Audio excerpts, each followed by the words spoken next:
越想越不对呀。这我上次出去的时候，我妈也是咳嗽。我这次走，我妈还是咳嗽。我看我妈也不像得病的样子，她是不是暗示我什么呢？想跟我说什么话呀？家里肯定有什么事儿，我得回去看看。我打死你！我打死你！我让你不老实啊！你还想我告诉我你？小白，干嘛呢你？妈，大美，你就这么照顾我妈的呀？妈，你没事吧？没事，儿子，你终于回来了。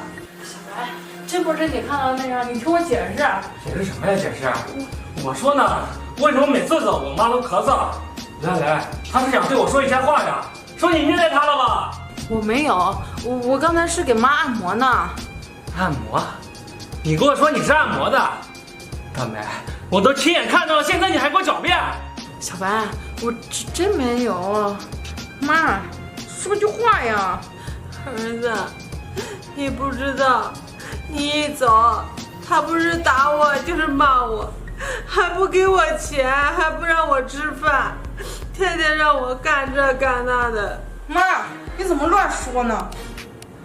大美，你想干嘛呀？我在这儿呢，你还想威胁我妈呀？我可真没想到，原来你是这种女人呀！你当着我面一套，背后又是一套。大美，你说你还有点良心吗？我妈平时对你怎么样？难道你心里没点数吗？你坐月子的时候，是我妈忙前忙后的照顾你，这孩子也是咱妈帮咱带的。现在这我妈需要被人照顾了，结果你这样大儿媳妇就这么报答她是吧？啊！雷大美，平时我在外面工作，我没日没夜的加班，有什么脏活累活我都抢着干，我是为了什么呀？我让你在家不上班，你要钱我给你，你要什么我给你买什么，我真心真意的对你，让你在家好吃好喝的，我就是为了让你在家照顾我妈。结果呢？结果你就这么照顾我妈，你就这么对待我是吧？你既然这么嫌弃我妈，那行，以后啊，我妈不用你照顾了，你呢，滚出我家，咱们俩离婚，以后啊，你也见不到我妈，这样你也不用烦她了。小白，你怎么能说离婚呢？自从咱俩结婚之后，我都没上过班，咱俩要是离婚了，我怎么生活呀？你别跟我离婚，我知道错了。你也知道你没上过班啊，我在外面累死累活的供你花钱，结果啊，你就这么对待我，这么报答我是吧？大美，你现在说什么都没有了，我已经看你的真面目了，你立马从眼前消失，从我家滚出去！小白，滚！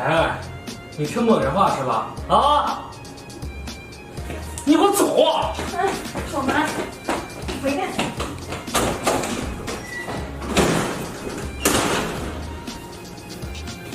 妈，你没事吧？要不要我带你去医院？没事，儿子，你这把大美赶走，这以后你该怎么办呀？啊，没事儿，这媳妇儿没了可以再娶，但是妈只有一个。妈，我不能让你受了委屈啊。儿子，妈知道你是好孩子，可是妈这还能剩多长时间呀？这还是你们两口子的时间多呀。妈，别说了，我心意已决，以后呢，我照顾你啊。